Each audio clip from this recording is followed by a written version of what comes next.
সূরা বনী ইসরাঈলের ৩২ নম্বর আয়াত। এই আয়াতে আল্লাহ তাআলা বলছেন, ওয়ালা তাকরাবুজ জিনা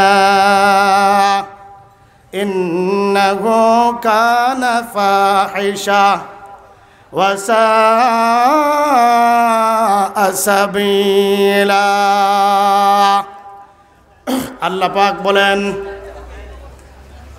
ও আমার বান্দারা শোনো, ঈমানওয়ালারা শোনো। আল্লাহ পাক বলেন নাই জিনা করবে না, আল্লাহ পাক বলেছেন জিনার নিকটেও যাবে না, জিনা করো না, কথা আল্লাহ পাক বলেন নাই। আল্লাহ পাক বলেছেন জিনার নিকটেও যেও না। ইন্নাহু কানা ফাহিশা ওয়া সাআ সাবিলা। নিশ্চয় জিনা হলো এক অশ্লীল আর মন্দ পন্থা। এই হলো আমার আলোচ্য বিষয়, জিনা ব্যভিচার। এই জিনা ব্যভিচার বর্তমান বিশ্বের, শুধু আমাদের এই দিরায়ের নয়, বাংলাদেশের নয়, বর্তমান বিশ্বের সবচেয়ে মহামারীর আকার ধারণ করেছে এই জিনা। তো আল্লাহ তাআলা বলেন জিনার নিকটেও যেও না, জিনা করো না এটা বলেন না, আরও আগে বললেন জিনা তো করবেই না, তার নিকটেও যাবে না। জিনার নিকটে যাওয়ার অর্থ কি? এখানে জিনা দ্বারা উদ্দেশ্য হলো লজ্জাস্থানের জিনা, আর নিকটে যাবে না এর দ্বারা উদ্দেশ্য হলো অন্যান্য অঙ্গ প্রত্যঙ্গের জিনা। যেমন আল্লাহর নবী বলেন, বুখারী মুসলিমের হাদিস, লিকুল্লি বানি আদমা হাযুম মিনাজ জিনা। দুনিয়ার প্রত্যেক আদম সন্তানের জিনা আছে, জিনার গুনাহ আছে। জিনার গুনাহ করে মানে ওয়ালিল আকসারি হুকমুল কুল, অধিকাংশ মানুষেরই জিনার গুনাহ আছে। কিভাবে জিনার গুনাহ আছে? আল আইনানি তাজনিয়ান ওয়া জিনাহুমান নাযর। আল্লাহর নবী বলেন চোখ বনি আদমের জিনা করে। চোখের জিনা হলো তাকে বেগানা নারীকে দেখা। ওয়াল ইয়াদানি তাজনিয়ান, বনি আদমের হাতও জিনা করে। ওয়া জিনাকুমাল বাতশ, আর হাতের জিনা হলো হারাম জায়গা থেকে হাত দিয়ে ধরা, হারাম জায়গাকে হাত দিয়ে ধরা। ওয়ার রিজলানি তাজনিয়ান ওয়া জিনাকুমাল মাশি। আল্লাহর নবী বলেন বনি আদমের পাও জিনা করে। পায়ের জিনা হলো বেগানা নারীর দিকে হেঁটে চলে যাওয়া। ওয়াল ফামু ইয়াজনি ওয়া জিনাকুত তাকবিল, বনি আদমের মুখ জিনা করে। মুখের জিনা হলো হারাম নারীকে চুমু দেওয়া। ওয়াল কলবু ইয়াহুয়া ওয়া ইয়াতামান্না ওয়াল ফারজু ইসাদদিকু যালিকা আও ইউকাযযিবু। আর বনি আদমের অন্তর খারাপ বাসনা অন্তরের মধ্যে পূরণ করে, এটা হলো অন্তরের জিনা। এই তো জিনা হয়েই গেল। আপনি চোখ দিয়ে তাকানোর দ্বারাই জিনার গুনাহ আমল নামায় লেখা হয়ে যাবে।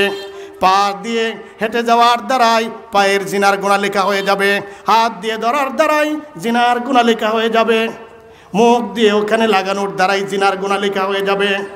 অন্তরের দ্বারা কল্পনা করা, এর দ্বারাই একটা হয়ে যাবে কাজ। আর লজ্জাস্থান এটাকে বাস্তবে পরিণত করে অথবা পরিণত করতে দেয় না। কিন্তু জিনার গুনাহ তো হয়েই গেছে, জিনার গুনাহ হয়ে গিয়েছে। এই জন্য আল্লাহ তাআলা বলেন ওয়ালা তাকরাবুজ জিনা, এই যে কাজগুলি এগুলি করবে না। কোনো নারীর দিকে তাকাবে না, বেগানা নারীর দিকে। জিনা তো করবেই না, প্রশ্নই উঠে না। ভাইরা আমার, সাইয়েদুনা ইবনে মাসউদ রাদিয়াল্লাহু তাআলা আনহু আল্লাহর নবীকে বলেন, ওনার থেকে বর্ণিত একখানা হাদিস, আল্লাহর নবী বলেন মা মিন যামবিন বাদা শিরকি আযম ইনদাল্লাহ। আল্লাহর নিকট শিরকের গুনার পরে একটা গুনাহ আছে, এর চেয়ে বড় আর কোনো গুনাহ নাই। শিরকের গুনার পরে সবচেয়ে বড় গুনাহ কি? সেটা হলো আন ইয়াদা রাজুলুন নুতফাতাহু ফি রাহমিন লা ইয়াহিল্লু লা। একজন পুরুষ নিজের বীর্যকে, নিজের নুতফাকে নিজের পানিকে এমন জরায়ুতে ঢেলে দিবে যেটা তার জন্য হালাল নয়। এটা হলো আল্লাহর সাথে শিরক করার পর আল্লাহর জমিনে সবচেয়ে বড় নাফরমানি। নাউজুবিল্লাহ, এটা হলো সবচেয়ে বড় নাফরমানি। আরেক হাদিসের মধ্যে এসেছে, হিলিয়াতুল আউলিয়ার মধ্যে এসেছে, আল্লাহর নবী সাল্লাল্লাহু আলাইহি ওয়াসাল্লাম বলেন, ইন্না আমালা বানি আদম তুরাদু আলাইয়া ফি কুল্লি ইয়াউমি জুমআ ইশতাদ্দা গদবুল্লাহি আলাজ জুনা। আল্লাহর নবী বলেন, প্রত্যেক জুমার দিন আমার সামনে বনি আদমের আমল নামা আমার সামনে তুলে ধরা হয়। আমি দেখতে পাই যে বান্দা জিনা করেছে, যারা জিনাগার, তাদের উপর আল্লাহ তাআলা সবচেয়ে বেশি রাগান্বিত হয়ে আছেন। নাউজুবিল্লাহ, এদের উপর আল্লাহ পাকের রাগ ক্রোধ চরম আকার ধারণ করে জিনাগারদের উপর। কাদের উপর? কথা বলেন, কাদের উপর? জিনাগারদের উপর। জাম্মুল হাওয়া, ইবনুল জৌজি জাম্মুল হাওয়ার মধ্যে একখানা হাদিস এনেছেন। আল্লাহর নবী সাল্লাল্লাহু আলাইহি ওয়াসাল্লাম বলেন, ইয়াকুম ওয়াজ-জিনা ফাইন্না ফিজ-জিনা সিত্তা খিসাল। আল্লাহর নবী বলেন, অবশ্যই তোমরা জিনা থেকে দূরে থাকবে, কেননা জিনার মধ্যে বড় বড় 6টি পাপ রয়েছে, 6টি ক্ষতি রয়েছে জিনার। কয়টি ক্ষতি? 6টি ক্ষতি রয়েছে। সালাসু ফিদ দুনিয়া ওয়া সালাসু ফিল আখিরাহ। দুনিয়ায় 3টি ক্ষতি, পরকালে আখিরাতে আবার 3টি ক্ষতি। এই হলো মোট কয়টি? 6টি। وأما اللواتي في الدنيا فذهاب نور الوجه وانقطاع الرزق وسرعة الفناء। দুনিয়ায় আল্লাহর বান্দা যে জিনাগার, তার যে দুনিয়ার যে ক্ষতিগুলি, 3টা ক্ষতির মধ্যে 1 নাম্বার হলো যিহাবু নূরিল ওয়াজ, তার চেহারা থেকে ইমানওয়ালার আমলওয়ালার যে নূর চমকায়, ইমান আমলওয়ালার চেহারায় আল্লাহ পাকের দেয়া ইমানের নূর তার চেহারা থেকে দূরীভূত হয়ে যায়। নাউজুবিল্লাহ। 2 নাম্বার ওয়ানকিতাউর রিজক, ইমান আনার পর যদি সে জিনা করে, আল্লাহর দেয়া নিষিদ্ধ কাজ করে, তাহলে কি হবে? কত বড় গুনাহ তার! এই গুনার দ্বারা রিজিকের সংকীর্ণতা দেখা দিবে। ভালো মানুষ যদি জিনার গুনাহটা না ছাড়তে পারে, রিজিকের সংকীর্ণতা দূর হবে না। ভালো মানুষ যারা, ওরা যদি জিনার গুনাহটা না ছাড়ে, সব থেকে ভালো, অন্যান্য সব ক্যাটাগরিতে এসে নাম্বার 1, কিন্তু জিনাহের গুনাহ ছাড়তে পারে না, এই লোকের রিজিকের সংকীর্ণতা আসবেই। 3 নাম্বার যে শাস্তি, ওই 3 নাম্বার শাস্তি সবার বেলায় আসবে। আল্লাহর নবী সাল্লাল্লাহু আলাইহি ওয়াসাল্লাম বলেন, ওয়াসুরাতুল ফানা, জিনাকারের অঙ্গ প্রত্যঙ্গগুলি দ্রুতই দুর্বল হয়ে যাবে, বিকল হয়ে যাবে। বিবির কাছে গিয়ে লজ্জা পাওয়া ছাড়া আর কোনো পথ থাকবে না। যে নিজের লজ্জাস্থানকে বিভিন্ন জায়গায় নষ্ট করে ফেলবে, বিবির কাছে গিয়ে লজ্জা পাওয়া ছাড়া, অথবা কি মেগা ওষুধ দেয়, 1-2 বার খাও এরপরেই শেষ, এছাড়া আর কোনো পথ নাই। কিন্তু একজন ইমানওয়ালা নিজের লজ্জাস্থানকে যে হেফাজত করলো, দুনিয়ায় তার এই পুরস্কার থাকবে। বিবি বলবে আরেকটা বিয়ে করো, বিবি কি বলবে? বাধ্য হয়ে, পরীক্ষা করে দেখেন না, বিবি বলতে বাধ্য আরেকটা বিয়ে করো। বলে আমি তো জিনা করি না, অন্যভাবে হয়। যুবক ছেলেরা লেপের নিচে শুয়ে শুয়ে নিজেই সব শেষ করে ফেলে, নিজেই সব কি করে ফেলে? জিনা করে নাই, ঠিক আছে, এটা এইভাবে যৌবন শেষ করে দিচ্ছে, মূল্যবান সম্পদ।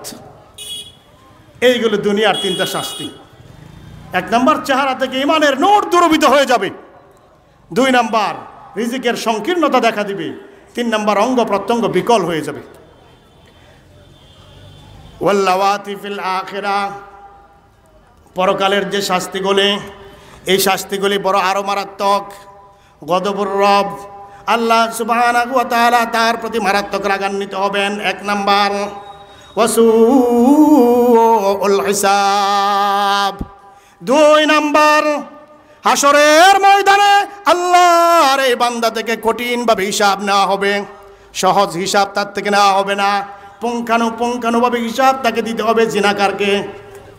তাহলে চিন্তা করেন, যদি পুঙ্খানুপুঙ্খানুভাবে হিসাব নেওয়া হয়, দুনিয়ার কোনো বান্দা জান্নাতে যাওয়া কারো পক্ষে সম্ভব হবে না হবে? কথা বলেন না কেন? আল্লাহর নবী বলেন ইল্লা আইয়াতাগাম্মাদানি আল্লাহু বিরহমাতি। সিদ্দিকা রাদিয়াল্লাহু তাআলা আনহা বললেন, ও আল্লাহর নবী, আপনি যে বললেন আল্লাহর রহমত ছাড়া হাসরের মাঠে কেউ পার পাবে না, আপনিও কি নয়? আপনিও কি নয়? ওয়ালা আনতা, আপনিও কি নয়? আল্লাহর নবী বলেন ওয়ালা আনা, আমিও নয়, আল্লাহর রহমত ছাড়া পার পাবো না। ইল্লা আইয়াতাগাম্মাদানি আল্লাহু বিরহমাতি, আল্লাহ পাক যদি আমাকে তার রহমতের চাদর দ্বারা আবৃত করে না দেন, আমিও বাঁচতে পারবো না। যেখানে আল্লাহর নবীর বেলায় এমন ধমকি এসেছে, আপনি আমার কাছ থেকে যদি পুঙ্খানুপুঙ্খানু হিসাব নেওয়া হয়, কি অবস্থা হবে বলেন? এই জন্য আল্লাহর নবী শিখিয়েছেন, দোয়া করো, আল্লাহুম্মা হাসিবনি হিসাবান ইয়াসীরা। আল্লাহ হাসরের ময়দানে তোমার বান্দাদের থেকে যখন হিসাব নেবে, আমার কাছ থেকে তুমি কঠিন হিসাব নিও না, আমার কাছ থেকে সহজ লামসাম একটা হিসাব নিয়ে আমাকে ছেড়ে দিও। যাদেরকে লামসাম, যাদের কাছ থেকে হিসাব নেওয়া হবে, লামসাম বুঝেন তো? নামকা হস্তে, আসলে হিসাব না, নামকা হস্তে, ফর্মালিটি মেনটেন করা, এরাই বাঁচতে পারবে, অন্যরা বাঁচবে না। জিনাকার হাসরের ময়দানে কঠিন হিসাবের সম্মুখীন হবে, জান্নাতে যাওয়া যাবে। হলো 2টি, কটি হলো, জান্নাতে যেতে পারবে না। 3 নম্বর শাস্তি আরো ভয়ানক। আল্লাহর নবী সাল্লাল্লাহু আলাইহি ওয়াসাল্লাম বলেন ওয়াল খুলুদু ফিন্নার। ইমানের কারণে, ইমানওয়ালা যতই গুনাহ করুক, কোনো একদিন জান্নাতে যাবে, এটা আমাদের আকীদা, বিশ্বাস। কিন্তু আল্লাহর নবী বলেন জিনাকার জিনার কারণে জাহান্নামে চলে যাবে, আর কোনোদিন জান্নাতে আসতে পারবে না। নাউজুবিল্লাহ বলবেন না? কত বড় শাস্তি! খুলুদ ফিন্নার, জাহান্নামে চিরস্থায়ী থাকবে জিনাকার। বলে কেমনে হলো এটা, কিভাবে হয়? দেখেন কিভাবে হয়, অন্য হাদিসগুলি নিয়ে বিশ্লেষণ করেন। বুখারীতে এসেছে, আল্লাহর নবী বলেন লা ইয়াজনি যানি হিনা ইয়াজনি ওয়া হুয়া মুমিন। একজন জিনাকার যখন জিনা করে, ইমানদার থাকে না, ইমানের খাতা থেকে তার লিস্ট কেটে দেওয়া হয়, বেঈমান হয়ে যায়। আরেক হাদিসে আরেকটু বিস্তারিত এসেছে, আল্লাহর নবী সাল্লাল্লাহু আলাইহি ওয়াসাল্লাম বলেন আল ঈমানু সিরবাল ইসারবিলুল্লাহু মান ইয়াশা। ঈমান হলো একটি পোশাক, আল্লাহ পাক যাকে ইচ্ছে হয় ঈমানের পোশাক আল্লাহ তাআলা তাকে পরিয়ে দেন। ঈমান একটি পোশাক, যাকে পছন্দ হয়, আল্লাহ পাক যাকে ভালোবাসেন, ঈমানের পোশাক তাকে আল্লাহ তাআলা পরিয়ে দেন। এরপরে আল্লাহর নবী বলেন ফাইদা জানাল আবদ নুযিআ মিনহু সিরবালুল ঈমান। যখন আল্লাহর বান্দা জিনার মধ্যে যখন লিপ্ত হয়ে যায়, ঈমানের পোশাক তার গায়ের থেকে খুলে ফেলা হয়, ঈমানের পোশাক তার গায়ে থেকে খুলে ফেলা হয়। ফাইদা তাব রুদ্দা ইলাইহি। এরপরে আল্লাহর বান্দা যখন তওবা করে, আবার ঈমানের পোশাক তাকে পরিয়ে দেওয়া হয়। এখন জিনা করলো, জিন্দগি ভর জিনা করলো, তওবা করে মারা গেল না, বিনা তওবায় মারা গেল। আল্লাহর নবীর হাদিস অনুযায়ী কাফের, বেঈমান, মুনাফিকের মৃত্যু তার হলো, মুরতাদের মৃত্যু হলো, তাহলে তো চিরস্থায়ী জাহান্নামে থাকবেই। কত বড় ধমকি! চিন্তা করছেন কত বড় ধমকি? ভাইয়ের আমার, আপনারা কি মনোযোগ আছে এদিকে? সবার আছে? তাহলে 1 মিনিট সময় নষ্ট করবো, আমি সময় নষ্ট করি না, 1 মিনিট সময় নষ্ট করবো, জিকিরের সাথে সামনে আসেন। আমি এসেই দেখি যে এই ফাঁকা জায়গাগুলো খারাপ লাগে, সামনে আসেন। লা ইলাহা ইল্লাল্লাহ, লা ইলাহা ইল্লাল্লাহ। আসেন না? আরো দূর আসেন।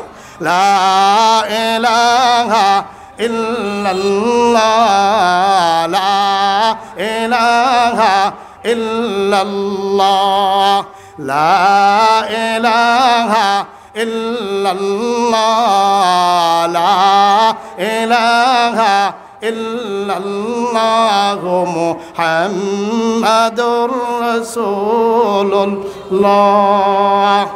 ভাইরা আমার,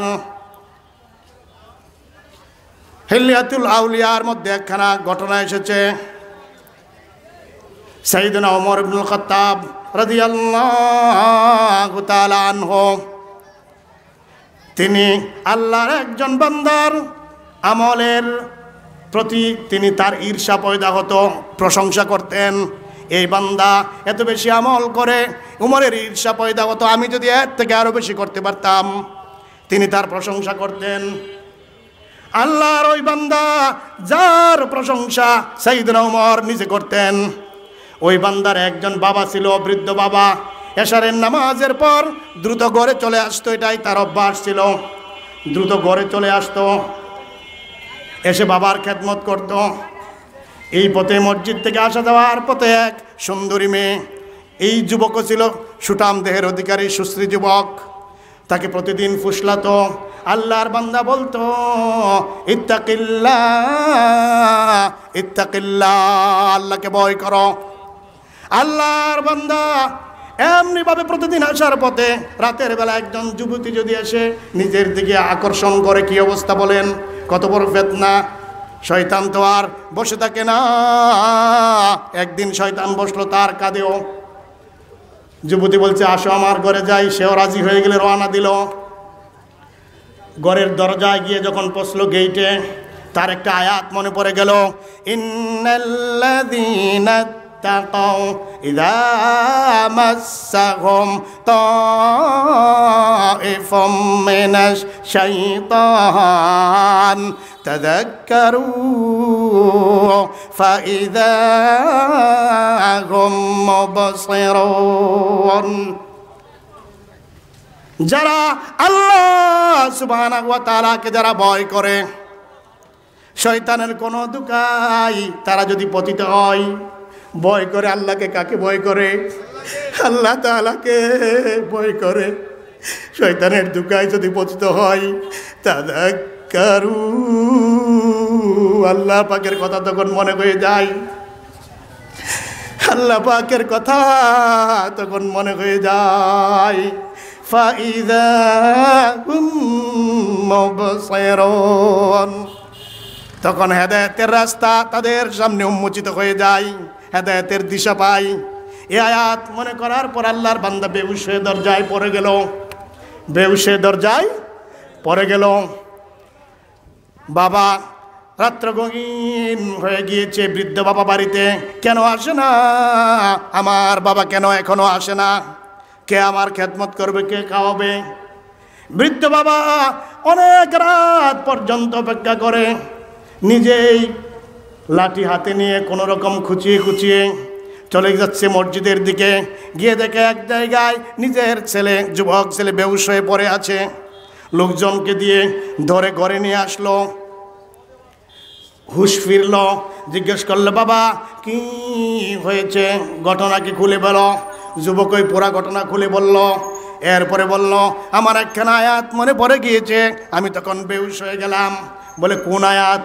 ওই আয়াত পড়লো, ইন্নাল্লাযীনা তাকাউ ইযা মাসসাহুম তাইফুম মিনাশ শাইতান তাযাক্কারু ফাইযা হুম মুবসিরুন। আল্লাহ পাককে যারা ভয় করে শয়তানের দুকায় পতিত হলে, তাযাক্কারু, আল্লাহ পাকের কথা তখন মনে হয়ে যায়, স্মরণ হয়ে যায়। কার কথা? আল্লাহর কথা তখন স্মরণ হয়ে যায়। আল্লাহর ওই বান্দা এই আয়াতটা আবার তেলাওয়াত করলো, আর দুনিয়া থেকে এক চিৎকারে চিরতরে বিদায় নিয়ে চলে গেল। হিলিয়াতুল আউলিয়ার মুসান্নিফ লিখেন, এরপরে সাইয়েদনা ওমর রাদিয়াল্লাহু তাআলা আনহু শুনতে পেলেন ওই যুবক এইভাবে মারা গিয়েছে, আবার তাকে কবরস্থ করে ফেলা হয়েছে। সাইয়েদনা ওমর ওই যুবকের কবরের পাশে গিয়ে দাঁড়িয়ে আওয়াজ করলেন, ও আল্লাহর বান্দা, আল্লাহ তাআলা বলেছেন ওয়ালিমান খাফা মাকামা রাব্বিহি জান্নাতান। আল্লাহ পাকের সামনে এক সময় উঠতে হবে, এটাকে যারা ভয় করে তাদের জন্য ডবল জান্নাত। তাদের জন্য কেমন জান্নাত? ও আল্লাহর বান্দা, আল্লাহ পাকের ওয়াদা মিথ্যা হতে পারে না। আল্লাহর ওয়াদা মিথ্যা হতে পারে না। আল্লাহ তাআলা তোমার সাথে কেমন ব্যবহার করেছে বলো? আল্লাহর বান্দা, কবর থেকে আওয়াজ আসলো, ওমর, আল্লাহ তাআলা আমাকে ডবল জান্নাত দান করেছেন। ওয়ালা তাকরাবুজ জিনা ইন্নাহু কানা ফাহিশা ওয়া সাআ সাবিলা। যুবকেরা জিনার নিকটেও যাবে না, পারবে না ভাইয়ের আমার। আজকে থেকে আর জিনার নিকটেও যাব না ইনশাআল্লাহ। বলি ইনশাআল্লাহ। ভাইয়ের আমার, আল্লাহর নবী সাল্লাল্লাহু আলাইহি ওয়াসাল্লাম বলেন, বাইনামা আনা নাইম ইয আতানি রাজুলানি ফাখাযা বিদবঈ ফাখরাজানি। আমি একদিন ঘুমন্ত ছিলাম, ওই জাম্মুল হাওয়া কিতাবের মধ্যে ইবনুল জাওজি হাদিস এনেছেন। আমি একদিন ঘুমন্ত ছিলাম, আমাকে দুজন লোক ঘুম থেকে জাগ্রত করে বাহু ধরে টেনে নিয়ে গেল, আমাকে ঘর থেকে বের করলো। আমি তখন দেখি ফাইদা বাইতুন মাবনিয়ুন আলা বিনাইত তান্নুর। একটা চুলার মুখের উপর একটা ঘর তৈরি করা আছে, চুলার উপর একটি ঘর। ওই ঘরের আলাগু দাইয়িকুন ওয়া আসফালুহু ওয়াসি। ওই ঘরের ওই চুলার উপরে যে ঘর, ওই ঘরের উপরের মুখ হলো ছোট, উপরের মুখ হলো কি ছোট, নিচের দিকে অনেক প্রশস্ত। তন্দুরের চুলা দেখেছেন?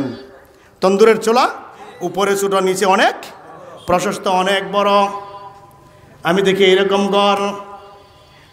ওই ঘরের ভিতরে ও কেদাত না তাহতাহু নার, তার নিচে ওই ঘরের তলদেশে আগুন প্রজ্বলিত করে দেওয়া হয়েছে। ফিহি রিজালুন ওয়া নিসাউন ওরাহা। ওই ঘরের ভিতরে আগুনের ঘর। ওই ঘরের ভিতরে এমন অনেক নারী আর পুরুষকে দেখলাম যারা উলঙ্গ। যারা কি উলঙ্গ। ইদা উকিদাত, যখন আগুন জ্বালানো হয়, আগুন যখন তেজদীপ্ত হয়ে উপরে উঠে, ইরতাফাউ হাত্তা ইয়াকাদু আন ইয়াখরুজু। ওই উলঙ্গ নারী আর পুরুষেরা উলঙ্গ অবস্থায় জাহান্নামের আগুনে জ্বলছে, উপরের দিকে চলে আসে, উপরের দিকে হাত্তাই ইয়াকাদু হাত্তা আন ইয়াখরুজু, যেন তারা ঘর থেকে বের হয়ে যাবে, কিন্তু বের হয় না, আগুন আবার নিচে চলে যায়। ওয়া ইদা খামাদাত, আগুন যখন নিভে যায় নিচের দিকে চলে যায়। রাজাউ ফিহা, ওই ঘরের তলদেশে চলে যায়, এমনিভাবে উপরে উঠে চলে যায়, উপরে উঠে তলে যায়, নিচের দিকে যাচ্ছে। কুলতু মান আউলা, আমি জিজ্ঞাসা করলাম, তোমরা যে দুজন আমাকে এখানে ধরে নিয়ে এসেছ, ওরা কারা? এদের এই অবস্থা কেন? উলঙ্গ অবস্থায় এমন আগুনের ভিতরে কেন তারা পুড়ছে, কেন বর্ষ হচ্ছে? এই অবস্থা কেন তাদের? এত কষ্ট কেন? বলা হলো হাউলা ইজ্জানুনা ওয়াজ্জাওয়ানি, এরা হলো জিনাকার নারী আর জিনাকার পুরুষ। নাউজুবিল্লাহ বলবো না? ওরা জিনাকার নারী আর জিনাকার পুরুষ। ভাইরা আমার, ওমর ইবনুল খাত্তাবের ছেলে আব্দুল্লাহ ইবনে ওমর, তিরমিজি শরীফের হাদিস, শুআবে ঈমানের মধ্যে এসেছে। আব্দুল্লাহ ইবনে ওমর রাদিয়াল্লাহু তাআলা আনহুমা বলেন, আমি একবার দুবার নয়, আল্লাহর নবীর জবান থেকে এই ঘটনা, এই হাদিস আমি 7 বার শুনেছি। কয়বার? 7 বার আমি শুনেছি। আল্লাহর নবী বলেন, বনি ইসরাইলের একজন যুবক ছিল জিনায় অভ্যস্ত। জিনায় কি অভ্যস্ত?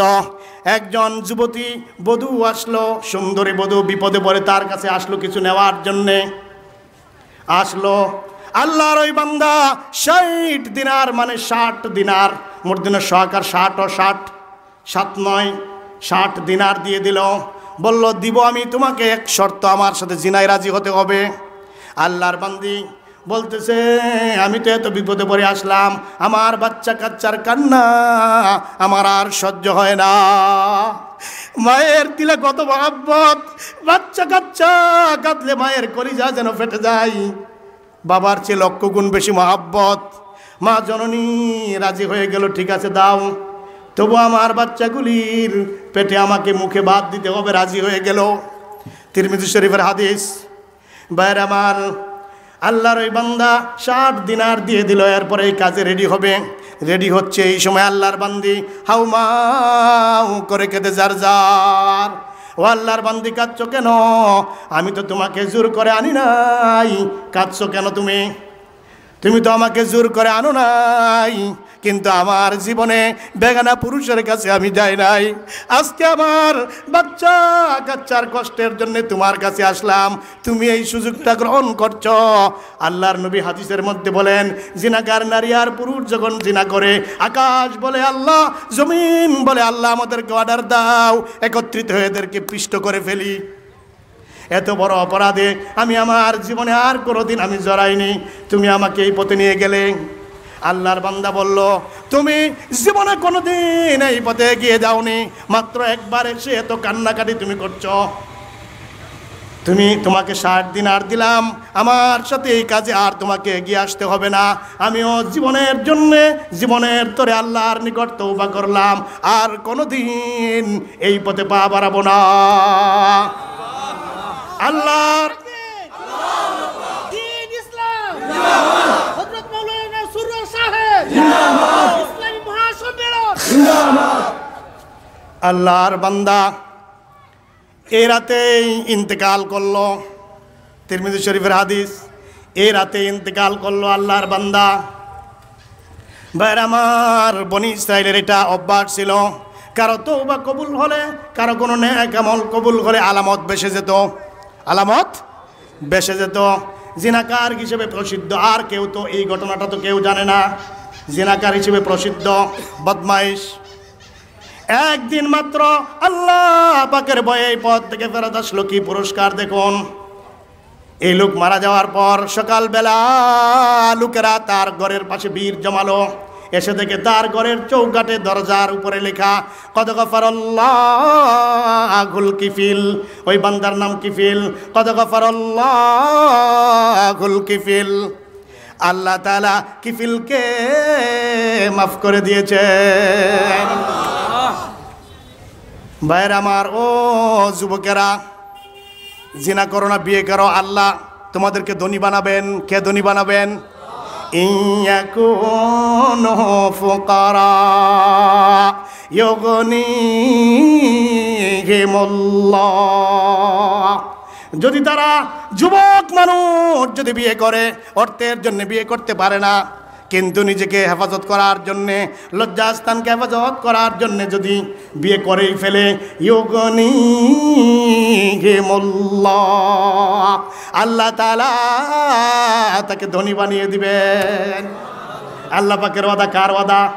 ওয়ালইস্তাফিফিল্লাযীনা লা ইয়াজিদুনা নিকাহা হাত্তা ইউগনিয়াহুমুল্লাহু মিন ফাদলিহি। আল্লাহ পাক বলেন, ধনী বানানোর আগ পর্যন্ত অপেক্ষা করো। এই আয়াত তিলাওয়াত করে সাইয়েদুনা ইবনে মাসউদ রাদিয়াল্লাহু তাআলা আনহু বলতেন, এই আয়াতে যুবক যারা অর্থের অভাবে বিয়ে করে না, তারা যদি নিজের লজ্জাস্থানকে হেফাজত করার জন্যে এদিকে সেদিকে না দৌড়ায়, যদি বিবাহ করে ফেলে, আল্লাহ তাআলা ওয়াদা করেছেন স্বাবলম্বী বানিয়ে দিবেন। আল্লাহ পাকের ওয়াদা। কার ওয়াদা? আল্লাহ পাকের ওয়াদা। ভাইরা আমার, আল্লাহ তাআলা তো এত সুন্দর কথা বললেন, কিন্তু আমরা এগুলি শুনতে রাজি না। আমরা শুনতে রাজি না। আমার ছেলেকে বিয়ে করাবো কখন? আরও স্বাবলম্বী হোক, আরও অনেক কিছু হোক, ছেলে যত জিনা করুক, এই গুনাহ তো আপনার হবে, হুসাইন আহমদ মাদানী রহমতুল্লাহ জেলে থাকা অবস্থায় চিঠি দিলেন, ছেলের বয়স 15, কত? বিয়ে করে দেওয়া হোক। জেলে থেকে পিতা চিঠি লিখলেন বিয়ে করে দেওয়া হোক, কারণ এখন সে যুবক, এখন যদি সে জিনা করে তাহলে এই গুনাহ আমার আমলনামায় এসে যাবে, আমি যদি বিয়ে না করাই। আজকে ছেলে মেয়েগুলি দিকে অবাধে ছেড়ে দিলেন, বিয়ে করানোর দিকে খোঁজ নাই। মাস্টার্সটা কমপ্লিট হোক, মাস্টার্স কমপ্লিট হলো তো চাকরিটা হয়ে যাক, এর ভিতরে ছেলে যত কিছু জিনা করবে আপনার আমলনামায় আসবে। আপনি বৃদ্ধ পিতা, সাদা দাড়ি, আপনার আমলনামায় জিনা লেখা হবে। নাউজুবিল্লাহি মিন যালিক। আর জোরে বলি না, নাউজুবিল্লাহি মিন যালিক।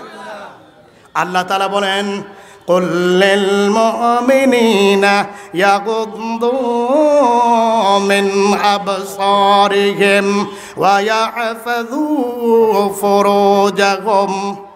হে আমার নবী, মোমেন পুরুষদেরকে আপনি অর্ডার করুন, তারা যেন নিজের চক্ষুকে হেফাজত করে, জিনার নিকটেও না যায়। ওয়া ইয়াহফাযু ফুরুজাহুম, নিজের লজ্জাস্থানকে যেন হেফাজত করে, হারাম জায়গায় যেন ব্যবহার না করে, ইউজ না করে। তাফসীর ইবনে কাসিরের ভিতরে এসেছে, আল্লাহর নবী এই আয়াতের ব্যাখ্যায় আল্লাহর নবী সাল্লাল্লাহু আলাইহি ওয়াসাল্লাম বলেন, মান কাফফালালি মা বাইনা লাহিয়াইহি ওয়া রিজলাইহি উকাফিল্লাহুল জান্নাহ। আল্লাহর নবী বলেন, আল্লাহর যে বান্দা আমাকে দুটি বিষয়ের গ্যারান্টি দিবে। কয়টা বিষয়ের গ্যারান্টি? দুটি বিষয়ের জিম্মাদারি নিবে। একটা হলো নিজের জবানের গ্যারান্টি দিবে, নিজের লজ্জাস্থান, 2 নাম্বার লজ্জাস্থানের গ্যারান্টি দিবে। কোনো হারাম জায়গায় নিজের লজ্জাস্থানকে ব্যবহার করবে না, নিজের লজ্জাস্থানকে ব্যবহার করবে না হারাম জায়গায়। এই দুটি গ্যারান্টি যে বান্দা আমাকে দিবে, আমি তার জন্যে জান্নাতের গ্যারান্টি আমি তাকে দিয়ে দিলাম। তো লজ্জাস্থান হেফাজত করেন, তাদখুলুল জান্নাত, জান্নাতে চলে যান। জান্নাতে কি? ডাইরেক্টলি জান্নাতে চলে যান, লজ্জাস্থানকে হেফাজত করেন। ভাইয়ের আমার, বনি ইসরাইলের একটা ঘটনা মনে পড়ে গেল, আরেকটা ঘটনা। এটা আমার অভ্যাস, যত ছোটো মাহফিল যত বড় মাহফিল যেরকমই হোক, আমি একটা বিষয় নিয়ে কথা বলি। যারা জানেন মসজিদে, এমনকি মসজিদে মাস কি মাস আমি একটা বিষয়ে কথা বলি, মাঝে অন্যটা ঢুকাতে চাই না। এটা আমার অভ্যাস, আপনাদের দোয়াই, আল্লাহ তাআলার ফজলে, আল্লাহ তাআলার ফজলে প্রত্যেকটা মাহফিল একটা তাফসিরের রূপ ধারণ করে, হোক সেটা ছোটো একটা মাহফিল। আমার একটা ঘটনা এখানে মনে পড়লো। বনি ইসরাইলীদের এক সুদর্শন যুবক, ফেরিওয়ালা, গরিব মানুষ, সুদর্শন যুবক। আপনার গরিব মানুষের বাড়িতে বাড়িতে ফেরি দেয়। রাজকন্যার রাজমহলের এক মেয়ে এই সুদর্শন যুবককে দেখল। সুদর্শন যুবককে দেখে দ্রুত দৌড়ে গিয়ে চলে গেল আপনার এই রাজকন্যার কাছে, গিয়ে বলতেছে যে এমন সুদর্শন এক যুবক রাস্তায় ফেরি করছে, আমার জীবনে এরকম সুদর্শন যুবক দেখি না, আমার জীবনে এরকম সুদর্শন যুবক আমি দেখি নাই। বলে তাকে দ্রুত নিয়ে আসো আমার কাছে। ওদের মধ্যে জানাই আছে যে খদ্দের খুঁজে, কে খদ্দের খুঁজে? সবাই তো, যে মূল কারিগর সে তাকে আড়ালে আরেকজন দিয়ে খদ্দের খুঁজে, তাই তো? কথা বুঝেন নাই? আরেকজনকে তাকে লেলিয়ে দিল। সে কে বলল যে আসেন ভিতরে আসেন। আর ওই যুবক মনে করতেছে যে আমার কাছ থেকে ফেরিওয়ালা মানুষ কিছু মাল কিনবে। এখন ঘরে ঢুকে একটার পর একটা দরজা বন্ধ করে দেওয়া হচ্ছে, একটার পর একটা দরজা বন্ধ করে দেওয়া হচ্ছে ঘরে ঢুকে। যখন দরজা বন্ধ করে দিল,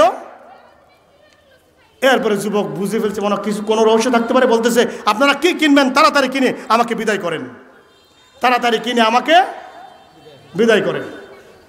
যুবতী আবার বলছে সেও প্যারাগন গার্ল, নজর ফেরানো যায় না, নজর সুরসী সদ্য প্রস্ফুটিত গোলাপের নেই সুন্দরী, প্যারাগন গার্ল, মালাহত লাবণ্যতায় ভরপুর, নজর ফেরানো যায় না, নজর কারা সুন্দরী।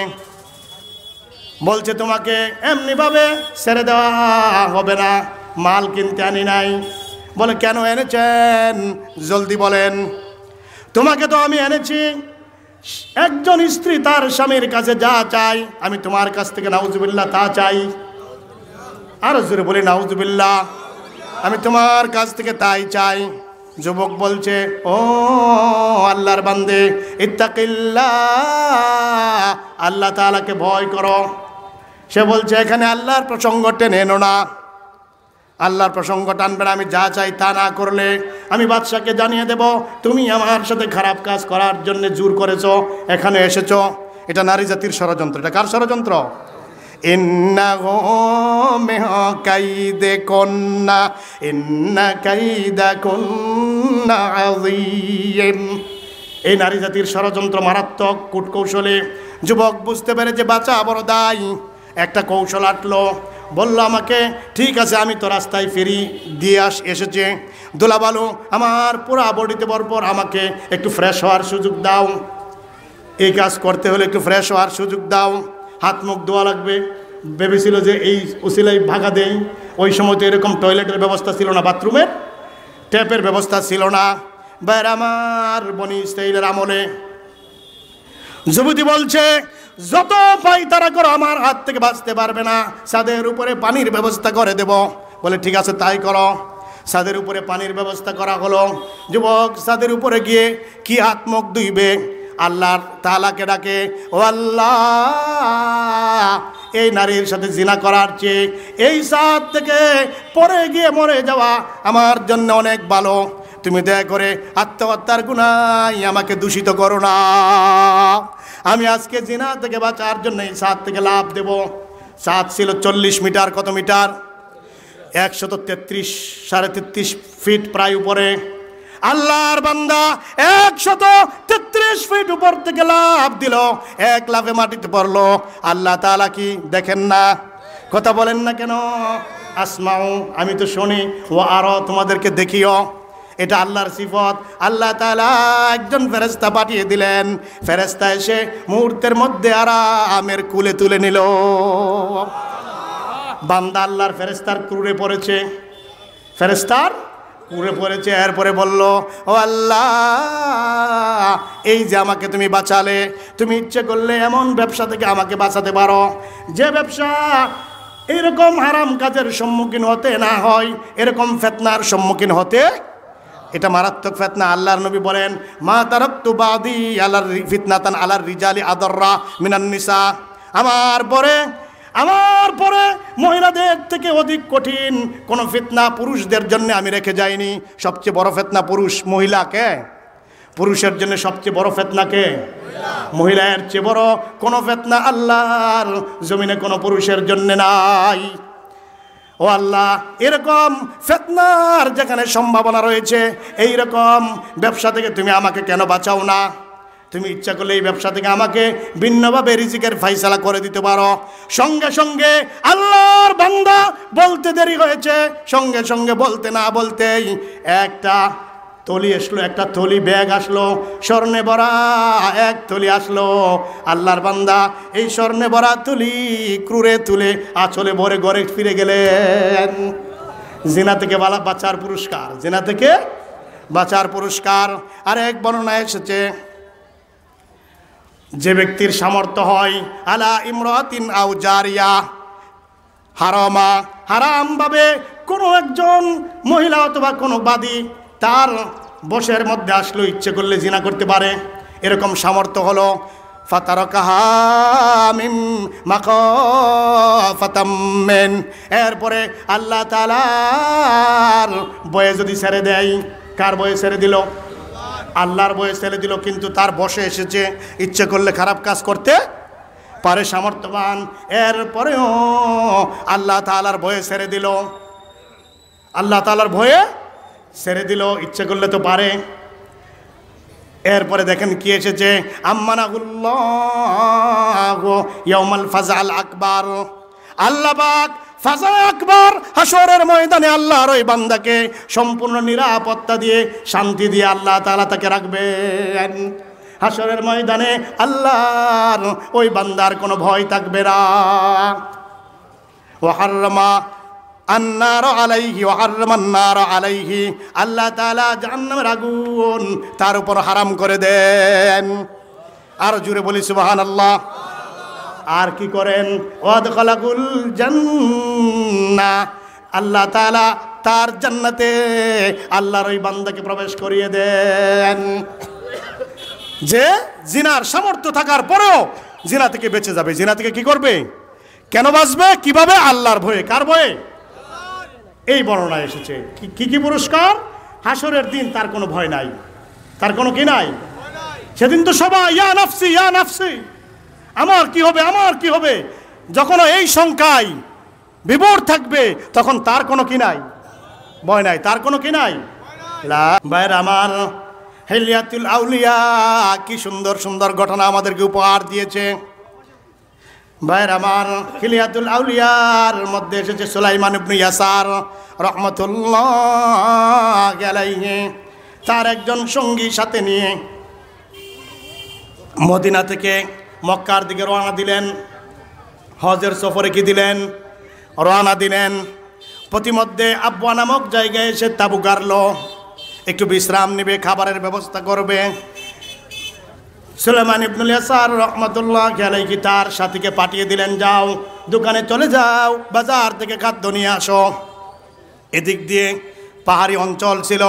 পাহাড়ি এক সুন্দরী যুবক, পাহাড়ে যারা বাস করে তাদের মধ্য থেকে তাদের এক মেয়ে, সুন্দরী মেয়ে নেমে আসলো। সুলাইমান ইবনে ইয়াসার কাছে কিছু চাইলো, কিছু দাও।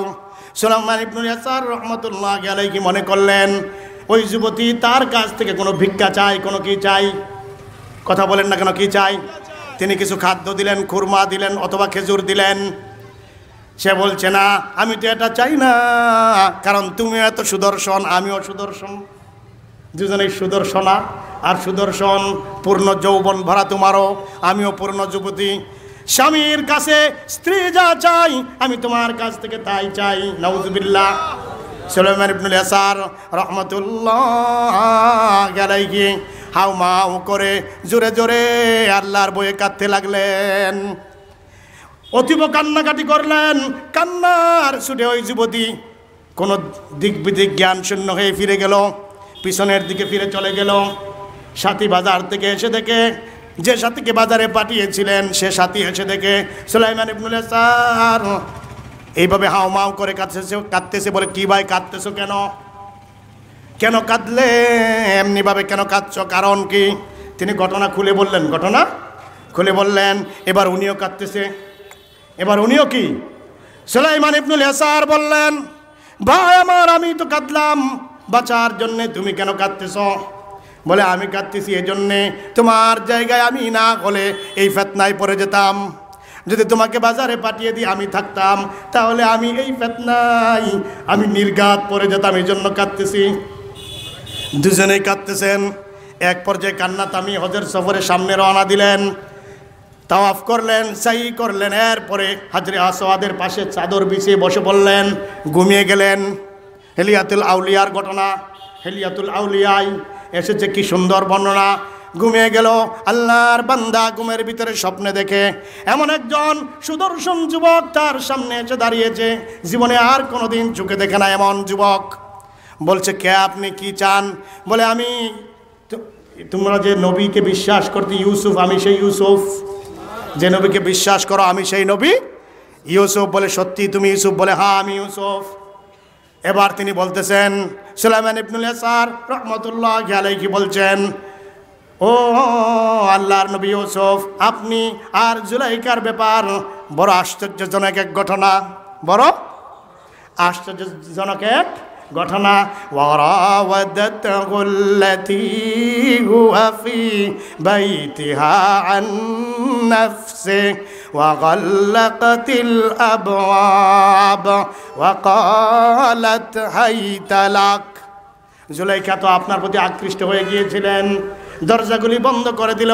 এরপরে বলল, হাই তালাক, কাম হেয়ার, আসো দেখি আমার কাছে আসো, আমার কাছে এসেছো, কাছে এসো। আপনি কি বলেছিলেন? ক্বালা মাআযাল্লাহ ইন্নাহু রাব্বি আহসানা মাসওয়ায়। আপনি বলেছিলেন তোমার সাথে এই কাজ করা থেকে আল্লাহর কাছে আমি আশ্রয় চাই। কার কাছে? আমার মুনিব আমাকে অত্যন্ত আরামে এখানে থাকতে দিয়েছেন, অত্যন্ত আরামে থাকতে দিয়েছেন। ও আল্লাহর নবী ইউসুফ, আপনি আর জুলাইখার ঘটনা বড় আশ্চর্যজনক, বড় মারাত্মক ঘটনা। এবার ইউসুফ আলাইহিস সালাম বলেন, কে? ইউসুফ আলাইহিস সালাম বলেন, তুমি আর ওই পাহাড়ি মেয়ের যে ঘটনা আবওয়া নামক জায়গায় ঘটেছে, এটা কোন অংশে আমি ইউসুফ, আমার চেয়ে কোন অংশে তোমার এই ঘটনা কম নয়। যারা এইভাবে জিনা থেকে বাঁচবে, সাইয়েদনা ইউসুফ আলাইহিস সালামের সাথে হাসর হবে তাদের। সাইয়েদনা ইউসুফের সাথে কি হবে বলেন? হাসর হয়ে যাবে। ভাইরা আমার, জিনাকে লিপ্ত হব না কোনোদিন, পারবো না ইনশাআল্লাহ। কথা বলেন না কেন, জোরে বলেন। আর যারা জিনাকে লিপ্ত আছে, পথ থেকে ফিরে আসে, তওবা করো আল্লাহর কাছে। কার কাছে? আল্লাহর কাছে তওবা করো, আল্লাহ মাফ করে দিবেন। আল্লাহ তাআলা তওবার দরজা খুলে রাখেন। কিভাবে খুলে রাখেন দেখুন। আল্লাহর নবী সাল্লাল্লাহু আলাইহি ওয়াসাল্লাম বলেন, ইন্নাল্লাহা ইয়াবসুতু ইয়াদাহু বিল্লাইল লিয়াতুবা মুসিউন নাহার ওয়া ইয়াবসুতু ইয়াদাহু বিন-নাহার লিয়াতুবা মুসিউল লাইল হাত্তা তাতলুআ আশ-শামসু মিন মাগরিবিহা। আল্লাহর নবী বলেন, সন্ধ্যা যখন হয়ে যায়, আল্লাহ তাআলা বান্দার দিকে কুদরতি হাত বাড়িয়ে দেন, ফিরে আয়, ফিরে আয়। গুনাহ করেছ, দিনের আলোতে কোনো ভয় নাই। আল্লাহ তাআলা হাত ডেকে বলেন, হাত বাড়িয়ে বলেন, ও আমার বান্দারা, গুনাহগারেরা, তওবা করো, ফিরে আসো। আবার যখন ভোর বেলা যখন হয়ে যায়, ভোর বেলায় আল্লাহ তাআলা আবারও হাত বাড়িয়ে দেন। এমনিভাবে ডাকে, রাতের আধারে দুনিয়ার কেউ, রাতের আধারে দুনিয়ার কেউ দেখে নাই, আমি আল্লাহ সব দেখি, আমি সব দেখি। রাতের আধারে গুনাহ করেছ, কোনো ভয় নাই, ফিরে আয়, ফিরে আয়। এমনিভাবে সন্ধ্যাবেলা একবার, ভোরবেলা একবার ডাকতে থাকেন। কতদিন পর্যন্ত ডাকবেন? হাত্তা তাতলুআ আশ-শামসু মিন মাগরিবিহা, যতদিন পর্যন্ত পশ্চিম দিগন্ত থেকে সূর্য উদিত না হবে, তার মানে কিয়ামত না হবে। কি না হবে? কিয়ামতের আগ পর্যন্ত আল্লাহ তাআলা এমনিভাবে একবার সন্ধ্যায় আর একবার ভোর বেলায় আমাদের গুনাহগারদেরকে, আপনাকে আমাকে রহমতের কুলে তোলার জন্যে ডাকতে থাকবেন। ডাকতেছেন, ডাকবেন, কোনো ভয়ের কারণ নাই। যুবকেরা ফিরে আসে, যুবকেরা ফিরে আসে, কোনো ভয়ের কোনো কি নাই, কারণ নাই। ভাইয়ের আমার, আদাবুল মুআল্লিমিন ওয়াল মুতাআল্লিমিন, এই কিতাবের মধ্যে একখানা ঘটনা এসেছে। ভারতে একবার একজন ছাত্র, মাদ্রাসার ছাত্র, একটা মসজিদে ইমামতি করত, আর সামান্য বেতন পেত, এর দ্বারা তার খরচ নির্বাহ হতো। একটা মসজিদে চাকরি করত। দাঙ্গা লেগে গিয়েছে, হিন্দু মুসলিম দাঙ্গা, ভারতে বড় প্রকট আকার ধারণ করে, তাই না? এখন নাই, এখন মুসলমানরা নিঃশেষিত। আগে কিছু ছিল, কিছু নির্যাতিত হয়ে কিছু জবাব দিত, দাঙ্গা লাগতো। এখন জবাব দেওয়ার মতো আর কোনো কি নাই, সামর্থ্য নাই। যেমন এখন বাংলাদেশও মুসলমানদের এই সামর্থ্য নাই যে জবাব দিবে হিন্দুরা আক্রমণ করলে। কথা কি ভুল বলছি? কথা বলেন না কেন? বরং এই বাংলাদেশে আমরাই সবচেয়ে বেশি নির্যাতিত। হিন্দু মুসলিম সমান থাকবে, ঠিক আছে, কিন্তু মুসলমানরা কেন নির্যাতিত হবে? আমার প্রশ্ন হলো এটা। তাহলে কি হিন্দুরাই এদেশের নাগরিক, আমরা কি পরগাছা? কথা বলেন না কেন? ভারতে দাঙ্গা লাগলো, এক যুবতী রাত্রেবেলা চলতে লাগলো, পথ চলতেছে, এক যুবতী, দাঙ্গা লেগে গিয়েছে, তার ইজ্জতের ভয় হয়, এমনকি মেরেও ফেলে, এমনকি মা জাতির স্তনগুলি কেটে কেটে হিন্দুরা ফুটবল খেলেছে, দেখেন নাই? যুবতী দৌড়ে মসজিদে গেল। এখানে ঢুকলে মনে হয় বাঁচা যাবে, মনে হয় বাঁচা যাবে। আল্লাহর বান্দা, ওই মাদ্রাসার ছাত্র যে মসজিদে ইমামতি করে, সে দরজায় দাঁড়িয়ে আছে, না এখানে আপনাকে ঢুকতে দেওয়া হবে না, আপনি এক সুন্দরী যুবতী, আপনাকে ঢুকতে দেওয়া হলে আমার বড় সমস্যা হয়ে যাবে, চাকরি যাবে, আমার জীবিকা নির্বাহ, পড়ার খরচ নির্বাহ করার কোনো পথ থাকবে না, পড়াশোনা বন্ধ হয়ে যাবে। বলতেছে, দেখেন না, আপনার চাকরির চেয়ে আমার ইজ্জতের মর্যাদা অনেক বেশি, আপনার চাকরির চেয়ে আমার ইজ্জতের মর্যাদা বহুগুণ বেশি, ঠিক না? বহুগুণ বেশি। যুবক অপারগ অবস্থায় মসজিদে ঢুকতে দিল।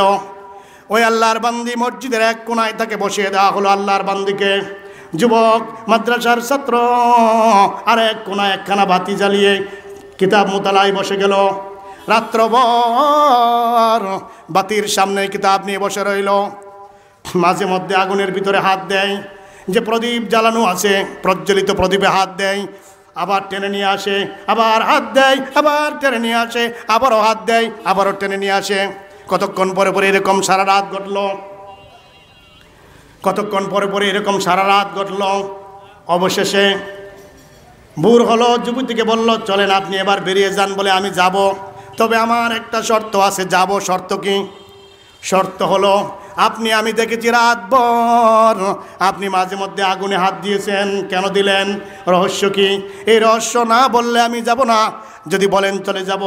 যুবক এবার বলল, বোন আমার, তুমি এক যুবতী মেয়ে, আমি এক যুবক ছেলে, এরকম সুযোগ আমার জীবনে দ্বিতীয় আর ঘটে নাই, অতীতে ঘটে নাই, ভবিষ্যতেও হয়তো ঘটবে না। শয়তান আমাকে বারবার ফুসলাচ্ছিল, এই সুযোগ হাতছাড়া করতে দেওয়া যায় না, এই সুযোগ হাতছাড়া করো না, এখনই গ্রাসে পরিণত করো। যখনই শয়তান আমাকে এই কুমন্ত্রণা দেয়, আমি তখন ওই জাহান্নামের আযাবের কথা মনে করি। আজকে একটু সামান্য আরামের জন্য জাহান্নামের আগুনে আমাকে পড়তে হবে। নিজেকে সান্ত্বনা দেওয়ার জন্যে হাতটাকে আগুনের ভিতরে আমি ঢুকিয়ে দেই। দেখো, যদি পারো এই দুনিয়ার আগুন সহ্য করতে, তাহলে তুমি না হয় এর সাথে জিনা করো। দুনিয়ার আগুন সহ্য করতে না পারলে জাহান্নামের আগুন লক্ষ কোটি গুণ বেশি দাহ্য শক্তি, ওই আগুন কিভাবে সহ্য করবে দেখো, পারো কিনা। যখন একটু মন্ত্রণা দেয়, তখনই আমি আমার হাত আগুনের ভিতরে ঢুকিয়ে দেই। এইভাবে নিজেকে প্রবোধ দিলাম, বুঝ দিলাম, জিনা থেকে বাঁচলাম। বাঁচালেন আল্লাহ। কে বাঁচালেন? ইন্নাহু কানা ফাহিশা ওয়া সাআ সাবিলা। আল্লাহ তাআলা যেন আমাদেরকে জিনা থেকে বাঁচার তৌফিক দান করে। একটা প্রশ্ন, ইকবাল, আল্লামা ইকবাল, যার নামে আল্লামা বললাম, কেন বললাম? দাড়িও নাই, তবু বললাম আল্লামা। বুঝেন নাই? কোন দাড়িবিহীন আল্লামা আলেমদের কাছে স্বীকৃতি পায়নি, একমাত্র ইকবাল। একমাত্র কে? ইকবাল। কেন কেন কেন বিষয়টা কি? ইকবাল পড়াশোনা করেছে পাশ্চাত্য দেশে, যেখানে সেকেন্ডের মধ্যে কি করা যায়, আরো আশ্চর্য হওয়ার বিষয় না, যেখানে সেকেন্ডেই জিনা করা যায়, সেখানে ইকবালের মতো ব্যক্তি এরকম স্বীকৃতি পাবে আলেম সমাজে, এটা তো হতেই পারে না। কারণ কি? ইকবাল বলছে, খিরানা কর সকা মগরিব কি দাওদানেশ, সুরমাতা আখ কামেরা খাকে মদিনা। যদিও আমি পাশ্চাত্যে পড়াশোনা করেছি, পাশ্চাত্যের কোনো সভ্যতা আমাকে স্পর্শ করতে পারে নাই, যেখানে সেকেন্ডের মধ্যে জিনা করা যায়। ইকবাল কোনোদিন বেগানা নারীর দিকে চোখ তুলেও তাকায়নি। চিন্তা করছেন? সুরমাতা আখ কামেরা খাকে মদিনা। আমার চোখে মুখে মদিনার সুরমাগুলি লেগে থাকতো দুলাবালুর নেই।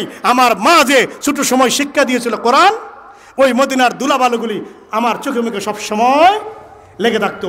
এই জন্য কোনোদিন কোনো বেগানা নারীর দিকে চোখ তুলে আল্লাহ কত উপরে নিয়ে গেলেন। আমি হুজুর মানুষ, এই পাগড়ি, এই জুব্বা, এই পাঞ্জাবি, এই সেলোয়ার, এই রুমাল, এইগুলি পরে জিনা করা সহজ না অত্যন্ত কঠিন? কথা বলেন না কেন? কিন্তু এই যুবকগুলির জন্য ইচ্ছা করলে খুবই সহজ। ওরা যদি এই পথ থেকে বাঁচে, আমি জিনা থেকে বাঁচি, এর চেয়ে লক্ষ কোটি গুণ বেশি মর্যাদা তাদের বেড়ে যাবে।